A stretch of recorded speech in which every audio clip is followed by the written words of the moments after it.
하나님 말씀은 야고보서 2장 17절에서 26절 말씀입니다. 신약 성경 야고보서 2장 17절에서 26절. 제가 가진 성경은 신약 373면에 있습니다. 야고보서 2장 17절에서 26절까지 우리 한 절씩 교독하면서 읽겠습니다. 이와 같이 믿음이 없는 믿음은 그 자체가 죽은 것이라. 어떤 사람은 말하기를 너는 믿음이 있고 나는 행함이 있으니 행함이 없는 내 믿음을 내게 보이라. 나는 행함으로 내 믿음을 내게 보이리라 하리라. 내가 하나님은 한 분이신 줄 믿느냐? 잘하는도다 귀신들도 믿고 떠느니라. 헛되는 사람아, 행함이 없는 믿음이 헛것인 줄을 알고자 하느냐? 우리 조상 아브라함이 그 아들 이삭을 제단에 바칠 때에 행함으로 의롭다 하심을 받은 것이 아니냐? 내가 보거니와 믿음이 그의 행함과 함께 일하고 행함으로 믿음이 온전하게 되었느니라. 이에 성경에 이른바 아브라함이 하나님을 믿으니 이것을 의로 여기셨다는 말씀이 이루어졌고 그는 하나님의 벗이라 칭함을 받았나니. 이로 보건대 사람이 행함으로 의롭다 하심을 받고 믿음으로만은 아니니라. 또 이와 같이 기생 라합이 사자들을 대접하여 다른 길로 나가게 할 때에 행함으로 의롭다 하심을 받은 것이 아니냐. 영혼 없는 몸이 죽은 것 같이 행함이 없는 믿음은 죽은 것이니라. 아멘. 자리에 착석하시겠습니다.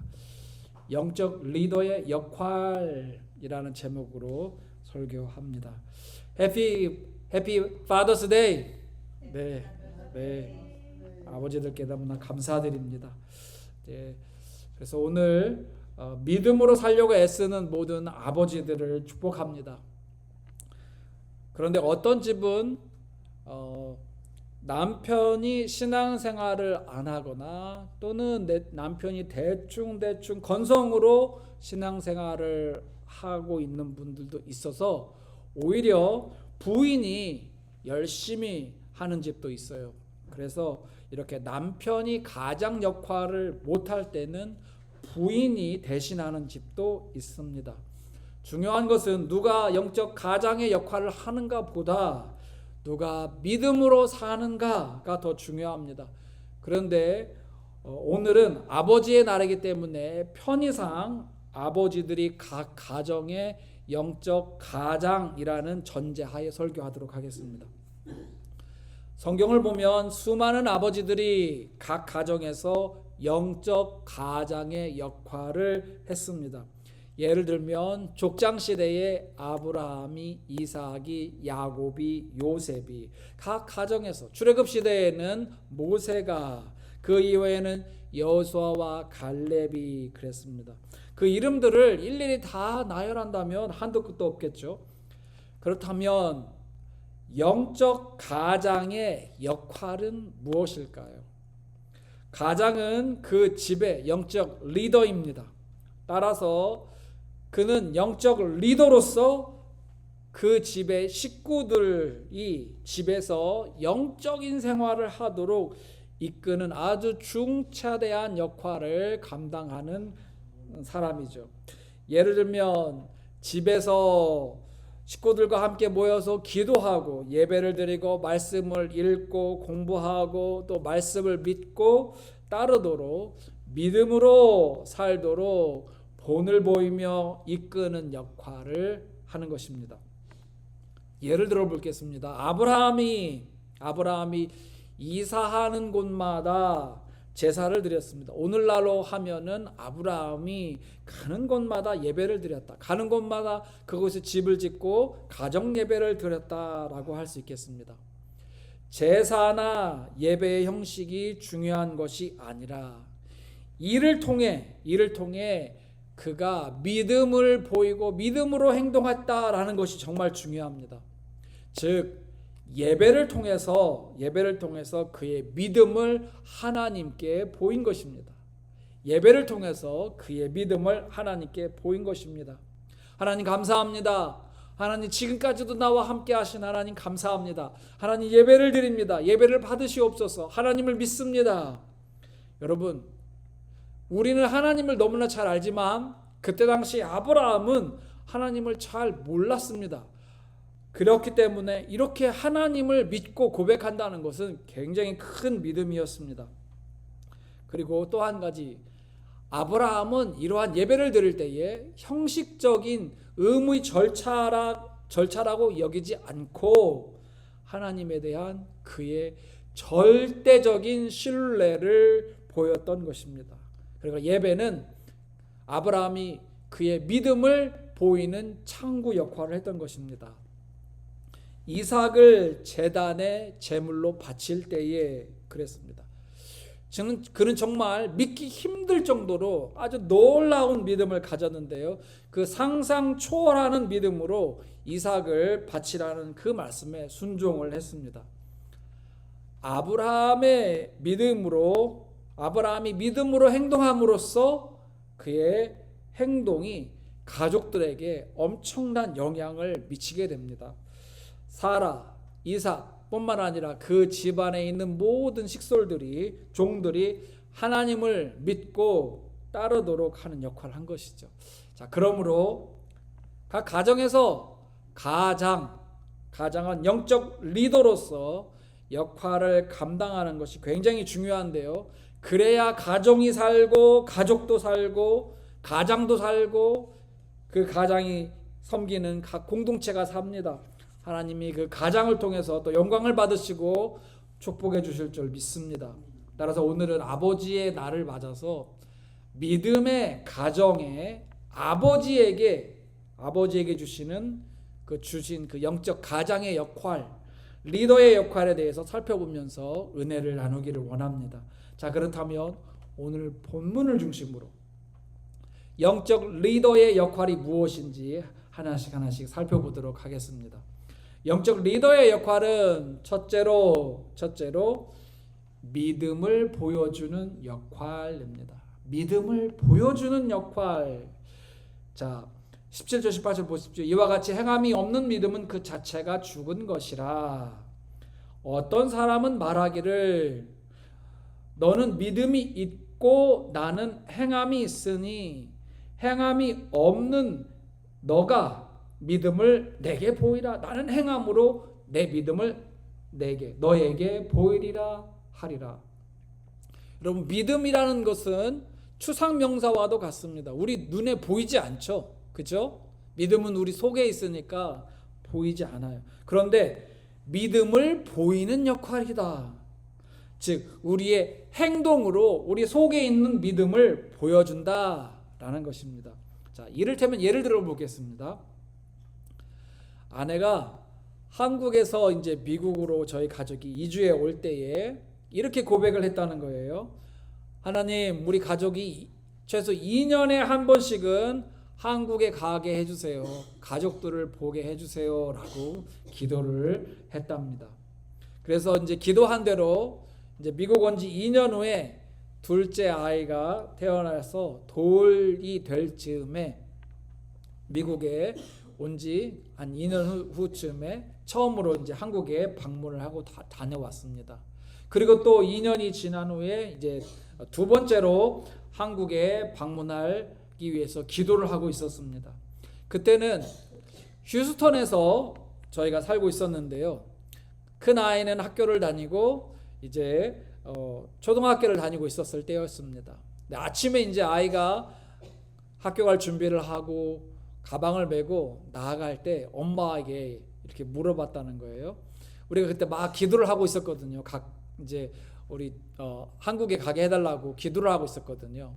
그런데 이제 아이가 궁금했는지 엄마에게 엄마도 한국 가는 거 기도하고 있어? 그래서 이제 아내가 그럼 엄마도 기도하지. 왜? 아니, 기도했다고 하는데 왜 가방을 안 싸? 그러니까 아이의 눈에는 기도했으면 한국을 가야 하니까 이제 가방을 싸야 된다고 생각했던 거예요. 그래서 기도했으면 하나님이 응답해 주실 거면 가방을 싸야 되는데 엄마가 왜 가방을 안 싸지? 그렇게 생각했던 거예요. 아내가 이 아이의 말을 듣고 마치 100톤짜리 망치로 맞아 얻어맞은 듯한 충격을 받았다는 거예요.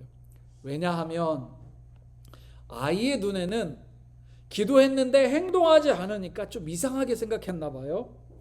그때 아내에게 드는 생각이, 그렇지, 하나님이 우리의 기도를 듣고 계시지, 하나님이 우리의 기도대로 비행기 값을 보내주시겠지, 근데 왜 나는 아무것도 안 하고 있지? 그런 생각이 들더라는 거예요. 그래서 이제 아이에게 학교 잘 갔다 와, 내가 여행용 가방 꺼내놓고 이따 학교 갔다 오면 우리 같이 가방 싸자, 그렇게 말했다고 합니다. 여러분, 어른들은요, 때로는 이 세상 일과 근심과 걱정에 눌려가지고 우리 자신의 모습, 우리 자신의 신앙의 그 믿음의 상태를 정확하게 못 볼 때가 있습니다. 인식하지 못할 때가 있어요. 그런데 무엇을 가르쳐주면 그 가르쳐준 대로 믿는 그 아이의 눈에는 그게 보일 때가 있습니다. 예를 들면 비가 오지 않게 해주세요 라고 기도했는데 정말 믿는다면 어떻게 해야 합니까? 우산을 들고 가야 합니까? 우산을 놓고 가야 합니까? 우산을 놓고 가야 되겠죠. 정말 그 기도대로 될 것을 믿는다면 말이죠. 설령 일기예보에서 비가 온다고 할지라도 하나님 비가 오지 않게 해주세요 라고 기도했으면 하나님이 들어주실 것을 믿는다면 우산을 들지 않아야 되겠죠. 어린 딸은 이것을 가르쳐 줬더니 믿음의 기도를 배운 뒤에 그게 보였던 거예요. 아, 기도했는데 왜 가방을 안 싸지? 그래서 성령님께서 아마 아이를 통해서 아내에게 말씀해 주셨을 것 같습니다. 주신 것 같아요. 자, 많은 경우에 우리는 이렇게 생각합니다. 하나님께 기도했으니 하나님께서 먼저 우리에게 무엇을 해주시면, 작은 응답을 해주시면 그때 내가 움직여야지, 이렇게 생각해요. 그런데 현실에서는 때로는 그 반대일 때가 있습니다. 하나님이 먼저 해주시기 전에 우리가 믿음으로 행동을 해야 하나님이 우리의 믿음을 보시고 역사하실 때도 있습니다. 그래서 이런 공식이 있습니다. 선순종 후체험이라는 공식이 있어요. 하나님이 무엇을 말씀하시면 우리가 순종을 먼저 할 때에 그 다음에 그 후에 체험을 하게 된다라는 것이죠. 그러므로 17절 말씀 보면 이와 같이 행함이 없는 믿음은 그 자체가 죽은 것이라. 말씀처럼 행동하지 않는다면 그 믿음은 죽은 것이죠. 행동하지 않는다면 그 믿음은 죽어 있는 것이죠. 그런데 믿고 행동한다면 그 믿음은 살아있는 믿음인 것입니다. 그러므로 영적 리더들이 이 사실을 기억하고 믿음으로 먼저 그 믿음을 보여주는 역할을 잘 감당하시기를 축원합니다. 영적 리더의 두 번째 역할은 2번 보시면 2번 믿음을 인정받는 역할. 자, 21절 24절 보시겠습니다. 우리 조상 아브라함이 그 아들 이삭을 제단에 바칠 때에 행함으로 의롭다 하심을 받은 것이 아니냐. 자, 인정을 받은 것이 아니냐. 22절에도요. 내가 보거니와 믿음이 그의 행함과 함께 일하고 행함으로 믿음이 온전하여졌느니라. 온전해졌다 합니다. 23절에 이에 성경에 이른바 아브라함이 하나님을 믿으니 그것을 의로 여기셨다는 말씀이 이루어졌고 그는 하나님의 벗이라 칭함을 받았나니. 그래서 24절에 이로 보건대 사람이 행함으로 의롭다 하심을 받고 믿음으로만은 아니니라. 여러분, 로마서에 보면 사도 바울은 이신칭의, 믿을 신자를 써서 이신칭의의 교리를 강조합니다. 그런데 오늘 본문이 속한 야고보서를 보니까 사도 야고보는 행할 행자를 써서 이행칭의를 강조합니다. 얼핏 보면 이 둘이 서로 충돌 또는 상충하는 것처럼 보입니다. 그런데 여러분, 깊이 들여다보면 이 둘이 서로 상충하는 것이 아니라 서로 보완하고 있습니다. 믿음과 행함은 동전의 양면과 같습니다. 믿음과 행함은 동전의 양면과 같습니다. 바울은 이신칭의를 의롭다함을 받는 시작을 강조하고, 그러나 야고보는 이행칭의로 의롭다함을 받는 완성, 그 끝을 강조하고 있습니다. 둘 다 의롭다함을 받는 방법을 말씀하고 있는데 바울은 시작을 강조하고 야고보는 끝을 강조하고 있는 것입니다. 우리가 하나님으로부터 의롭다함을 받기 위해서 믿음과 행함이 왜 반드시 같이 가야 하는지 구체적인 예를 살펴보도록 하겠습니다. 아브라함이 갈대아 우리에서 살 때 하나님의 음성을 듣습니다. 하나님은 아브라함에게 떠나라, 내가 지시할 땅으로 가라라고 말씀하십니다. 아브라함은 그 하나님의 말씀을 믿습니다. 그래서 하나님이 아브라함을 의롭다라고 인정해 주십니다. 그냥 만약에 아브라함이 믿기만 하고 떠나지 않았다면 그 믿음은 반절 믿음이고 어쩌면 죽은 믿음일 수도 있습니다. 그런데 아브라함은 믿고 떠났습니다. 또한 하나님이 아브라함에게 아들 이삭을 제물로 바쳐라, 산 제물로 바쳐라, 내가 너에게 하늘의 별과 땅의 바다에 모래알처럼 많게 내 자손을 주겠다라고 말씀하십니다. 아브라함이 이 약속을, 이 말씀을 믿고 기다렸습니다. 아들을 주신다고 하신 그 약속을 믿고 기다렸습니다. 그런데 아브라함은 기다리려고 했으나 중간에 사라가 끝까지 기다리지 못하고 그만 실수를 하고 맙니다. 하갈을 통해서 이스마엘을 낳게 되죠. 그래서 아브라함이 실패를 합니다. 그 때문에 하나님은 어쩌면 아들 이삭을 제물로 바치라고 시험했을지도 모르겠어요. 아브라함의 믿음을 테스트하기 위해서 말이죠. 그런데 우리가 알다시피 아브라함은 이 시험을, 이 테스트를 통과를 하죠. 그리고 하나님으로부터 이제 아브라함이 하나님을 온전히 믿는구나 라는 인정을 받게 됩니다. 자, 정리해 볼게요. 하나님을 말씀하시고 그 말씀을 믿는 그 사람이 하나님으로부터 의롭다함을 받습니다. 그런데 그의 의로움의 그 시작의 단계에 있을 뿐이지 그 의로움이 완성된 것은 아닙니다. 완성으로 가는 길에서 테스트를 받을 수가 있어요. 테스트에서 실패하면 넘어지게 됩니다. 그러나 테스트를 통과하게 되면 그 의로움이 완성이 되게 되죠. 완성. 그러나 우리도 아브라함처럼 실패할 수도 있어요. 그래, 실패했을지라도 회개하고 다시 일어나서 시험과 그 테스트를 통과하게 되면 그의 의로움이 완전하다라고 인정을 받게 됩니다. 비로소 완전한 의로움을 갖게 되는, 완성이 되는 것이죠. 자, 아브라함은 영적 리더로서 그의 믿음과 의로움을 인정을 받았습니다. 그러므로 여러분과 제가 아브라함처럼 인정받는 분들이 되기를 축원합니다. 만약 우리가 아브라함처럼 중간에 실패를 했다가 하더라도 일어나시기를 바랍니다.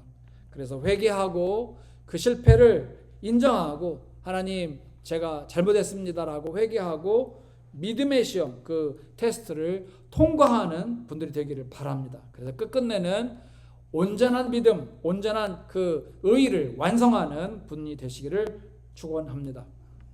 자, 영적 리더의 세 번째 역할은 3 보시면 믿음을 발휘하는 역할을 합니다. 자, 25절 26절 보세요. 이와 같이 기생 라합이 있는데 이 여자는 기생이었구나. 근데 그 라합이 사자들을, 여기서 사자들은 이제 스파이, 정탐꾼들을 말하죠. 정탐꾼들을 대접하여 다른 길로 나아가게 할 때에 행함으로 의롭다함을 받은 것이 아니냐. 26절 영혼이 없는 몸이 죽은 것 같이 행함이 없는 믿음도 죽은 것이니라. 자, 자, 25절 26절에 나오는 이 사람 라합은 기생이었습니다. 얼마 전에 몇 년 전에 한국 영화 기생충이라는 영화가 나와서 아카데미 상을 받았는데, 예나 지금이나 이렇게 기생이나 또는 어떤 자기 힘으로 살지 않고 남에게 기생해서 사는 그런 사람들에 대한 인식이 굉장히 좋지 않습니다. 라합은 기생이었으니까 그때 당시에 어떤 사람들은 라합을 마치 기생충 대하듯이 했을지도 모릅니다. 그런데 그녀에게는 남들이 없는 것을 가지고 있었어요. 그것이 바로 믿음입니다. 믿음. 라합은 여리고성에 살고 있었는데 이스라엘 백성들이 출애굽한 이후에 약속의 땅 가나안 땅으로 이동하고 있다는 소문을 듣게 됩니다. 기생이니까 아무래도 어떤 그 술집 같은 그런 집이었겠죠. 사람들이 오가면서 여러 가지 말들을 많이 했을 것입니다. 그러면서 들은 거예요. 기생 라합이 이스라엘 백성이 지금 사막에서 어마어마한 메뚜기 떼처럼 지금 이동하고 있대. 그런데 그들이 믿는 여호와 야훼 하나님이라는 분이 계신데, 그분이 이 백성이 가는 길목에 있는 적군을 다 무찌르고 계신다네. 이런 소문을 듣게 된 것입니다. 이스라엘 편에 있어서는 여리고가 적입니다. 반대로 여리고 편에 있어서는 봐서는 이스라엘이 적입니다. 그런데 라합은 적국 이스라엘과 그 적국에 계신 여호와 하나님에 대한 소문을 들을 때에 반감이 아니라 호감이 생기기 시작했어요. 하나님을 알고 싶고 하나님을 믿는 그 백성들에 대해서 알고 싶은 거예요. 그때 라합에게 기회가 옵니다. 어떤 기회죠? 이스라엘 정탐꾼이 스파이가 라합이 집에 온 거예요. 여러분, 이게 우연일까요? 저는 필연이라고 봅니다. 라합의 마음 중심을 보시는 하나님께서 라합의 집으로 의도적으로 정탐꾼들을 보내신 것이죠. 이때에 라합이 믿음을 발휘합니다. 정탐꾼들을 숨겨주고 또 빠져나갈 수 있도록 안내해 줌으로써 여리고성이 이스라엘에 의해서 함락될 때 이 라합이 구사일생으로 구출을 받습니다. 라합뿐만 아니라 그의 온 가족이 구원을 받습니다. 여러분 보세요. 영적 리더가 믿음을 발휘하니까 어떤 일이 벌어졌습니까? 그 가족 전체가 구원받는 놀라운 역사가 일어났습니다. 이처럼 믿음으로 한번 우리가 어떤 때에, 예를 들어서 젊었을 때에 10대 때에 20대에 30대에 내가 믿었다. 예수님을 믿었다. 그런데 그 이후로 10년, 20년, 30년, 40년 동안을 믿음을 발휘하지 않고 살았다. 만약에 그렇다면 그 믿음이 정말 살아있는 믿음일까요? 그렇다면 살아있는 믿음을 보이기 위해서 우리가 믿음을 발휘한다는 것은 무엇일까요? 사실 이것은 그리 멀리 있지 않고 가까이 있습니다. 거창하지 않고 아주 작은 일부터 시작합니다. 예를 들면 주일 성소를 하면 하나님께서 기뻐하신다는 믿음이 있다면 주일을 지키는 것이 믿음을 발휘하는 것이죠. 또한 말라기 3장 10절 말씀처럼 온전한 11조를 하여서 하나님이 하늘문을 열고 너희에게 복을 쌓을 곳이 없도록 붙지 아니하나 시험하여 보라라고 하신 그 말씀을 믿고 그대로 한다면 믿음을 발휘하는 것이죠. 그러니까 우리 생활 속에 믿음을 발휘할 일이 수없이 많습니다. 어쩌면 우리는 지금도 그 믿음을 발휘하고 있는 과정 가운데 있습니다. 자, 우리에게 수많은 기회가 있죠. 무슨 기회입니까? 믿음을 발휘할 기회, 믿음을 성장시킬 기회.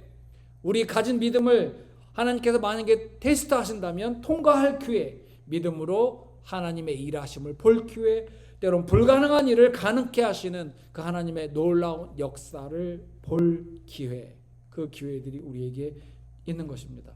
자, 그렇기 때문에 영적 리더들뿐만 아니라 우리가 이런 기회가 왔을 때에 기회를 잘 잡아서 선용한다면 우리에게 엄청난 유익이며 믿음의 전진을 하게 되는 놀라운 경험이 될 것입니다. 저의 집 식구들은 매일 저녁마다 한자리에 모여서 기도를 하고 있는데요. 짧게 담소를 나누고 기도를 하고 잠자리에 이제 들어갑니다. 그런데 제가 한 2주 전부터 한 가지 새로운 일을 시작했습니다. 성경 말씀을 읽고 한 장씩 성경책 한 권을 정해서 한 장씩 읽고 그 말씀 공부를 하기 시작했어요. 시편 119편 105절에 이 말씀이 있습니다. 주의 말씀은 내 발의 등이요 내 길의 빛이니이다. 이 말씀을 저는 믿습니다.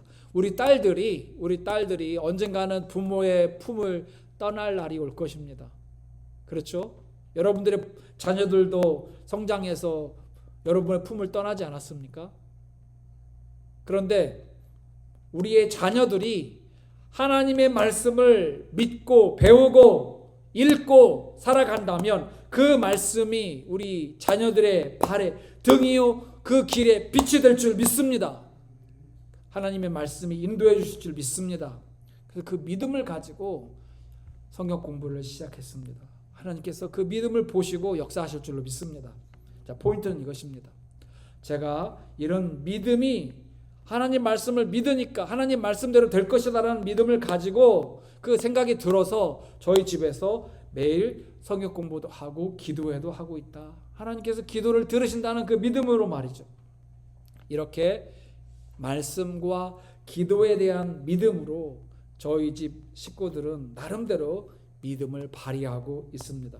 이와 같이 여러분도 여러분의 삶 속에서 다 똑같을 필요는 없습니다. 하나님께서 각자에게 주시는 그 믿음을 발휘할 수 있는 기회를 잘 잡아서 발휘하시기를 축원합니다. 자, 우리가 지금까지 오늘 본문 말씀 야고보서 2장을 기반으로 해서 영적 리더의 역할은 무엇인지를 살펴봤어요. 영적 리더는 가족의 가장이나 담임 목사에게만 주어지는 역할은 아닙니다. 많은 분들이 그렇게 감당하지만 때로는 조부모가 될 수도 있고 때로는 부부가 될 수도 있고 때로는 목사가, 때로는 교회 중직이, 심지어는 때로는 어린아이가 그 역할을 감당할 때도 있어요. 어른이 모를 때는요. 하나님이 어린아이를 통해서도 역사하실 때가 있습니다. 누가 리더를 하는가가 중요한 것이 아니고요. 누가 깨어있는가가 중요합니다.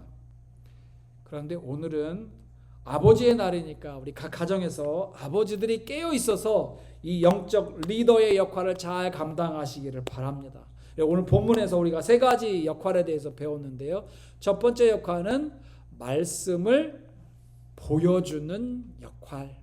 행동으로요. 우리의 행함으로 보여주는 역할. 우리에게 믿는 것을 보여주는 역할. 두 번째는 우리가 행동을 보였으면 인정받는, 그 믿음을 인정받는 역할. 세 번째는 우리의 삶 속에 여러 가지 믿음을 발휘할 기회가 오면 믿음을 발휘하는 역할에 대해서 배웠어요. 영적 리더라면 그가 있는 곳에서, 소속된 곳에서, 그가 섬기는 공동체에서 이 세 가지 역할을 잘 감당해야 할 줄 믿습니다. 믿음을 발휘하는 일도, 믿음을 보여주는 일도, 믿음을 인정받는 일도 그 어느 것 하나 쉽지 않습니다. 어렵죠. 그러나 누구든지 그 역할을 감당할 때 하나님께서 그 믿음을 보시고 아마도 상상 이상의 결과를 얻도록 역사하실 줄 믿습니다. 믿음의 조상 아브라함이 영적 자손을 상상할 수 없을 만큼 많이 받았습니다. 그렇죠? 아브라함에게는 상상할 수 없을 만큼 아브라함 때부터 지금까지 얼마나 많은 영적 자손이 있습니까? 믿음의 자손이 있습니까? 정말 하늘의 별과 바다의 모래알처럼 많습니다. 그런데 그에게 주어진 믿음의 여정은 결코 쉽지 않았어요. 엄청나게 험난했죠. 이를 비추어 볼 때 현재 여러분과 제가 믿음의 여정에서 만약에 굉장히 험난한 난관이나 도전이나 과제에 부딪혀 있다면 긍정적으로 생각하시기를 바랍니다. 맹자의 고자장 하편에 보면 이런 말이 있더라고요. 하늘이 장차 이 사람에게 큰 임무를 내리려 할 때에는 반드시 먼저 그의 마음과 뜻을 괴롭히고 그의 뼈와 근육을 수고롭게 하며 그의 육체를 굶주리게 하고 그의 처지를 궁핍하게 만들며 그가 행하는 일마다 뜻대로 되지 않고 어긋나고 어지럽게 하나니 그래서 그것은 그의 마음을 두렵고 놀랍게 하여 분발하게 하고 성질을 참게 하여 지금까지 그가 할 수 없었던 역량을 더 키우기 위함이라. 맹자가 이런 말을 했다고 합니다.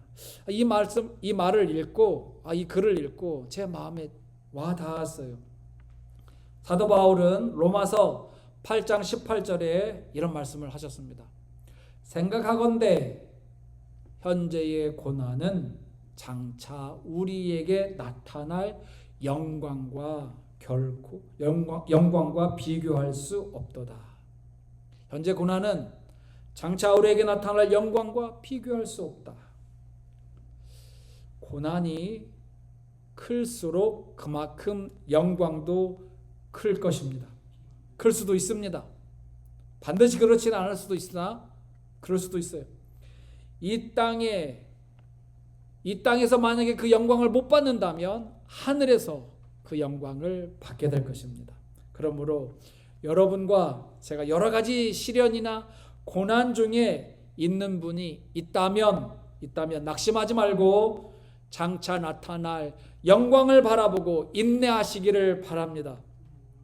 그리고 포기하지 말고 앞으로도 계속 믿음으로 영적 리더의 역할을 감당하시기를 축원합니다.